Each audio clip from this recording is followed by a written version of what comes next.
హల్లెలూయా. Good morning. ఈరోజు ఆదివారం. నాకైతే చాలా సంతోషంగా ఉంది. ఆదివారం అనగానే ప్రభుదినమని, ఆయన ఆలయానికి పరిగెత్తాలని, ఆయన్ని ఆరాధించుకోవాలని ఆశ మనలో ఉండాలండి. దేవుని మందిరం కొరకు పరిగెత్తడానికి ఆశ లేదే. అయ్యో, దేవుని ఆశీర్వాదాలు మనం ఎలా పొందుకుంటాం?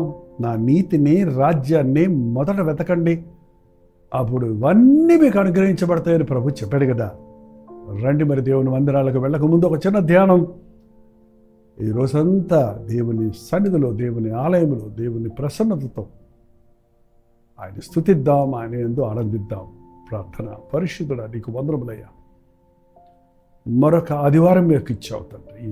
ఈ సంవత్సరంలో చివరి దినముల్లోనికి మేము వచ్చి ఉండగా, మా ముందు మరి కొద్ది దినములే, కొద్ది ఆదివారములు మా ముందు ఉంటుండగా, ప్రతి ఆదివారము ప్రభు దినమని ఘనముగా ఎంచుటకు ఆధ్యాత్మికమైన బలము పుంజుకొని విశ్వాస వీరులుగా, ప్రభు సాక్షులుగా ఈ లోకంలో జీవించుటకు నీ నామాన్ని ధరించిన మా ఒక్కొక్కరికి సహాయం చేయమని క్రీస్తు నామములో అడుగుచున్నాను తండ్రి.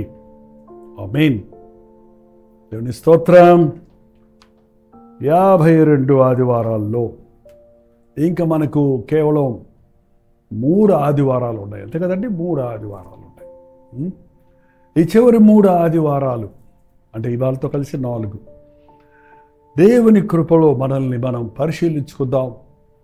మరి మందిరాలకు ఎన్ని వారాలు వెళ్ళారు? 48 ఆదివారాల్లో ఇప్పటి వరకు మీరు ఎన్ని ఆదివారాలు వెళ్ళారో మీకేమన్నా లెక్క ఉందా?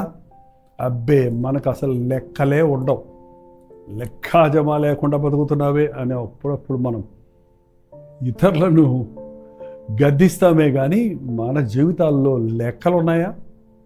మన ప్రభువు లెక్కలు అడుగుతాడండి. లెక్క అడుగుతానన్నాడు. మనం మాట్లాడే ప్రతి మాట విషయం లెక్క అడుగుతాడు. మన జీవితంలో మనం ఈ దేహంతో జరిగించిన ప్రతి దాని విషయం, అది మంచిదైనా సరే చెడ్డదైనా సరే, మనం ఆయనకి లెక్కప్ప చెప్పాలి. Keep short accounts with God అని డిఎల్ ముడి అనే భక్తుడు చెప్పాడు. నీ లెక్కలు ఎప్పటికప్పుడు దేవుని ముందు తక్కువగా పెట్టుకో. ఒకేసారి కూర్చొని సంవత్సరం అంతటి లెక్కలు చెప్పాలంటే చాలా కష్టమైపోతుంది.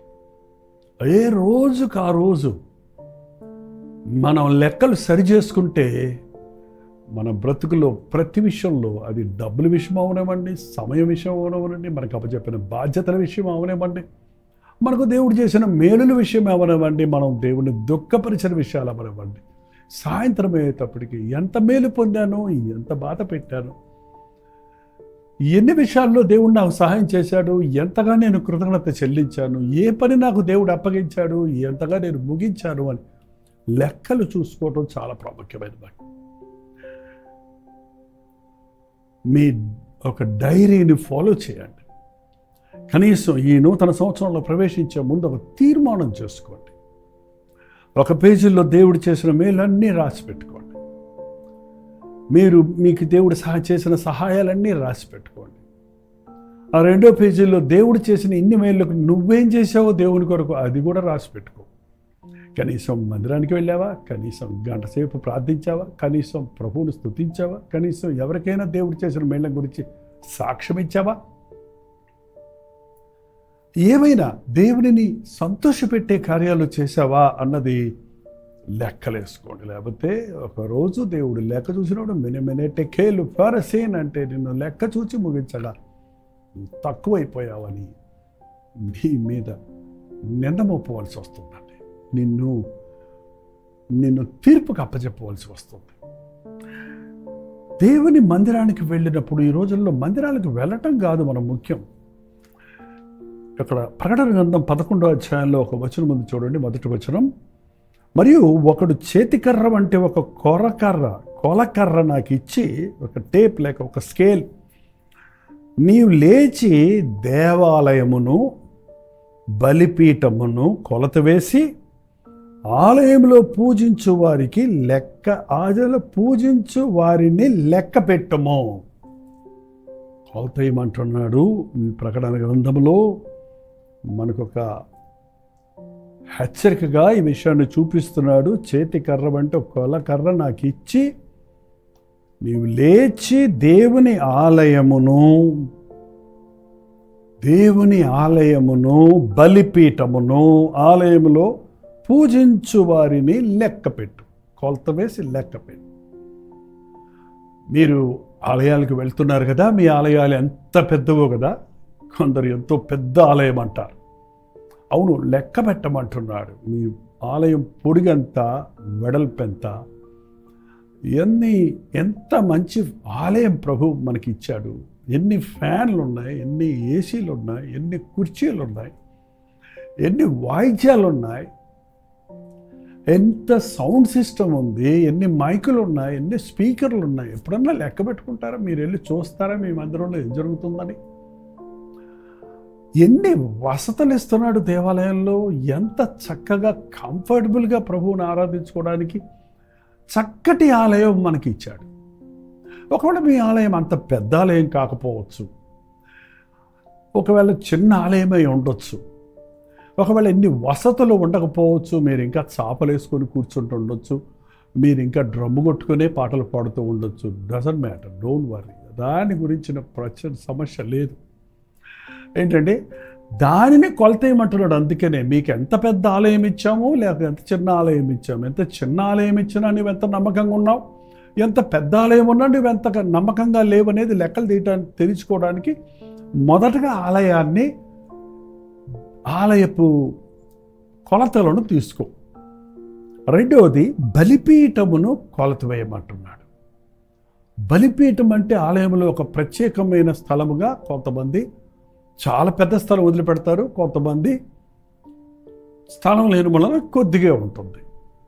ఏంటంటే బలిపీఠం అన్నప్పుడు అక్కడ ఒక బలిపీఠం ఉంటుంది. ఆ పాత నిబంధన కాలంలో బలిపీఠం అంటే అక్కడ బలి అర్పించే అగ్ని ఎప్పుడూ ఉండాలి. బలిపీఠం మీద అర్పణలు జరుగుతూ ఉంటాయి అక్కడ.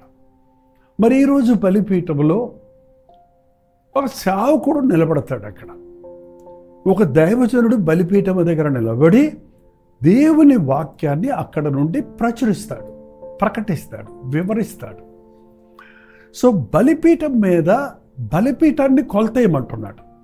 అంటే బలిపీఠం మీద ఉన్న వ్యక్తి చెప్పే ఆ పాస్టర్ అందించే సందేశంలో ఎంత స్టఫ్ ఉంది, ఎంత సారం ఉంది, ఎంత యథార్థమైన బోధ ఉంది. చెప్పుదురే గాని చేయరన్న పరిసయుడు బోధ, ఇతరులకు బోధించిన తర్వాత నేను నలగొట్టుకుంటున్నానన్న పౌలు వంటి బోధ సేవకుడా అని తెలుసుకో. కొంతమందికి మంచి మందిరాలు ఉంటాయి, బోధకులు ఉండరు. కొంతమంది మంచి బోధకులు ఉంటారు, మందిరాలు ఉండవు. ప్రభు అంటున్నాడు, కొంచెంలో నీవు నమ్మకంగా ఉంటే అధికం నీకు ఇస్తానంటున్నాడు. ఏది లోటో చూస్తే, కొరతను మనం తెలుసుకుంటే దాన్ని మనం ప్రభు దగ్గర వేడుకొని పొందుకోవచ్చు. బలిపీఠం మీద అగ్ని లేదండి. వాళ్ళ నా మాట అగ్ని వంటిది కదా. బలిపీఠం మీద నిలబడిన వ్యక్తి తను తాను ప్రభువుకు అర్పించుకోవాలి. అపోస్తలుడు ఆంగ్లదేశపు అపోస్తలుడు పిలువబడినటువంటి ఆనాటి జాన్ వెస్లీ, ఏంటంటే మీరేమి స్వస్థతలు చేయకపోయినా, ఏమి అద్భుతాలు చేయకపోయినా ఇంతమంది జనం పరిగెత్తుకుంటూ మీ మీటింగ్స్కి వస్తారు అని అడిగితే, నాకు అది అర్థం కావటం లేదు. నేను బలిపీఠం మీద నిలబడి ప్రభువా నన్ను కాల్చు అంటాను. నేను కాలిపోతుంటే వాళ్ళంతా చూస్తానికి వస్తున్నారు కాబోలు అన్నాడటండి. అవును, దైవజనుడు తన్ను తాను అర్పించుకోవాలి. సజీవ యాగముగా తను తాను అర్పించుకోవాలి. బలిపీఠాల దగ్గర ప్రభువు నామానికి మహిమ రావాలి. బలిపీఠము నుండి వెళ్ళుచున్నటువంటి స్తుతి ఆరాధనలు పరలోకంలో ఉన్న ప్రభువు చెంతకు చేరాలి. అచ్చటి నుండి ఆయన ఇచ్చిన సందేశాలు ప్రజలకు అందాలి. కొలతవై ఈ బోధకుడికి ఇంత మంచి చర్చిచ్చి ఇంతమంది జనాన్నిస్తే ఏం ప్రసంగిస్తున్నాడు, ఈ సేవకుడు బోధలో ఏ సారం ఉంది అని ప్రతి బోధకుడిని ఏంటండి, పెద్ద సేవకుడు, చిన్న సేవకుడు, ఇంటర్నేషనల్ సేవకుడు అనే తేడా లేదండి. సేవకుడు సేవకుడే. సేవకులమైన మనకు రెండంతల తీర్పు ఉంటుంది. ప్రతి వారికి ఒక తీర్పు అయితే, బోధించే మాకు రెండంతల తీర్పు అంట. నువ్వు ఎంత బోధిస్తున్నావు అంతా తెలిసింది, ఎంతగా నీవు విధేయుడు పోతున్నావు అని అడుగుతాడు. కాబట్టి ప్రభువు మా సేవకుడిని ప్రశ్నిస్తాడు. లెక్కప్ప చెప్పాలి. పరిచర్య అప్పచెప్పిన దేవునికి, మందిరం అప్పచెప్పిన దేవునికి. మందిరాన్ని కొలతవేయి, బలిపీఠాన్ని కొలతవేయి, ఆలయంలో పూజించు వారిని లెక్క పెట్టు. ఆలయాల్లో ఇవాళ ప్రజలు కుప్పలు తప్పలుగా వస్తూనే ఉన్నారండి. లెక్కలు ఉండవు. ఒకప్పుడు చర్చి మెంబర్షిప్ అని ఉండేది. చర్చి రిజిస్టర్లో ఉన్న వారికి మాత్రమే కొన్ని ఏమంటారు, వాళ్ళ వివాహాలు, వాళ్ళ ఫ్యూనరల్స్, వాళ్ళ గృహ కోరికలు, వీటన్నిటికీ సేవకులు వెళ్ళేవారు. ఇప్పుడు ఏమి లేదు. సేవకులు సంఘానికి వచ్చేవారు ఎవరో తెలియదు, ఎందుకు వస్తారో తెలియదు, ఎందుకు పోతారో తెలియదు. ఒకరోజు వచ్చిన వారు, ఒక వారం వచ్చిన వారు, మరొక వారం రారు. ఆ వచ్చే ప్రజలు కూడా ఏ ఉద్దేశంతో వస్తున్నారు? స్వలాభంతో వస్తున్నారా? పెదవులతో దేవుణ్ణి కనపరచడానికి వస్తున్నారా? లేక దేవుడి సన్నిధిలో హృదయాన్ని కుమ్మరించుకోవడానికి వస్తున్నారా? మేలు పొందాలని వస్తున్నారా? దీవించబడాలని వస్తున్నారా? కృతజ్ఞతాస్తుతులు చెల్లించుచు ఆయన ఆలయంలో ప్రవేశిస్తున్నారా అన్నది లెక్క వెయ్యే. దేవుడు చూడండి, మనం ఒక మనిషిని, కొంతమంది స్మార్ట్గా ఉన్నవాళ్ళు అలా ఎగాదిగా చూడగానే ఆ మనిషి ఏంటో, మనిషి సంగతి ఏంటో చెప్పేయగలరు. ఏంటండి, దేవుడి కొలత మన కొలతలతో కాదు. అది ఆయన ఇచ్చిన కొలత, మనం కొలుచుకునే కొలత కాదు. ఇది దేవుడిచ్చిన కొలకర్ర, ఆ టేపుకు సెట్ అవ్వాలి. నీ లెక్కలు నువ్వే వేసుకొని నువ్వే మెచ్చుకుంటే అది గొప్ప కాదు. ఈ రోజుల్లో నిన్ను నీవే మెచ్చుకోవటం, లేకపోతే ఇతరులకు డబ్బులు ఇచ్చి మెప్పించుకోవటం, లేకపోతే వాళ్ళని మెప్పించి నువ్వు మెప్పించుకుంటూ మెప్పులతో నిండిపోతున్నారే కానీ మనల్ని మనం పరిశీలించుకుందాం, ఒకరినొకరు సరిదిద్దుకున్నాం అనే ఆశ మందిరాలకు వచ్చినప్పుడు కూడా ఉండటం లేదు. ఏ ఉద్దేశంతో మందిరాలకు వస్తున్నారో ప్రజలు లెక్కించు. వారు ఎక్కడి నుంచి వస్తున్నారో చూడు, ఎక్కడికి వెళ్తున్నారో చూడు. ప్రభు దగ్గరకు వచ్చిన వాళ్ళండి, వచ్చిన మార్గంలోనే వెళ్ళేటట్టుంటే వాళ్ళ దానివల్ల ప్రయోజనం ఏముంది? వచ్చినప్పుడు నీవు పాపిగా రావచ్చు, దోషిగా రావచ్చు, దిగులుగా రావచ్చు, బాధలో రావచ్చు, వేదనలో రావచ్చు. వెళ్ళేటప్పుడు నీవు అలాగే వెళ్ళావు. నువ్వు సంతోషంతో వెళ్తావు, నువ్వు సమాధానంతో వెళ్తావు. ప్రభు దగ్గరకు వచ్చిన వాళ్ళని చూడండి, సమాధానం కలిగిన దానివై వెళ్ళు. నీ విశ్వాసం నిన్ను స్వస్థపరచను వెళ్ళు. స్వస్థత పొంది వెళ్ళాలి. ఎంతమంది ఈ రోజున మందిరాలకు వచ్చిన వారు దీవించబడి వెళ్తున్నారు. మీ భారాలను మందిరంలో దేవుని పాదాల దగ్గర విడిచిపెట్టి వెళుతున్నారు. ఎంతమంది పెదవులతో దేవుణ్ణి స్తుతిస్తున్నారు. వారి పెదవులతో దేవుణ్ణి స్తుతిస్తున్నారు. వారి హృదయము లాభాన్ని అపేక్షిస్తుంది. వారి హృదయం నాకు దూరంగా ఉందన్న మాటలు ఆనాటి ఇశ్రాయేలు జనాంగం గురించి చెప్పబడింది. ఈరోజు కూడా అలాంటి వారు మన సంఘాల్లో, మన చర్చెస్లో కుప్పలు తెప్పలుగా ఉన్నారనడానికి సందేహమే లేదు.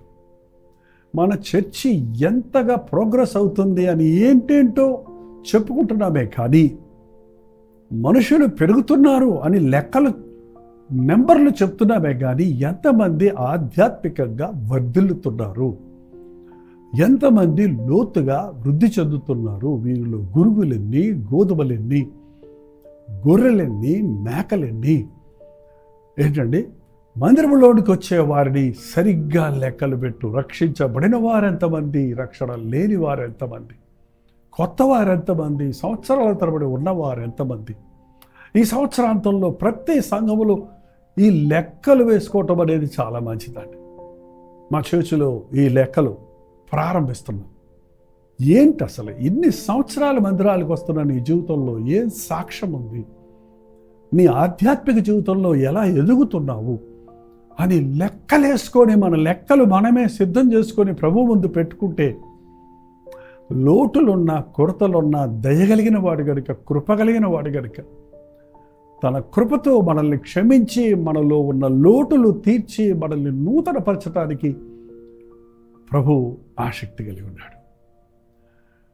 ప్రార్థన. పరిశుద్ధుడా, ప్రేమగలిగిన తండ్రి, మా ఆలయం పెద్దదని, మా మందిరానికి చాలామంది జనులు వస్తారని, మా సేవకులు చాలా మంచి వర్తమానాలు ఇస్తారని మమ్మల్ని మేమే మెచ్చుకునేవారిగా ఉండక, మాకు చిన్న ఆలయమే ఉంది, మా సేవకుడు సరిలేడు, మాకు ఎక్కువ మంది రారు అని దిగులు పడుతూ కూర్చునేవారిగా ఉండక, మా లెక్కలు చూసుకొని నీ పాద సన్నిధిలో నాయన వాటిని సమర్పించి లోటుపాటులు తీర్చగలిగిన నీకు మొరపెట్టుకుంటకు, వ్యక్తిగతంగా దీవించబడుటకు, రక్షించబడిన ప్రతి వ్యక్తి కుటుంబాన్ని రక్షించుకున్నటకు, కుటుంబంగా దేవాలయంలోకి వచ్చి దేవుని మందిరాన్ని నింపుటకు, దేవాలయాలలో సమకూడిన విశ్వాసులతో దేశము నిండి బాగుపడుటకు నీ ప్రణాళికలన్నీ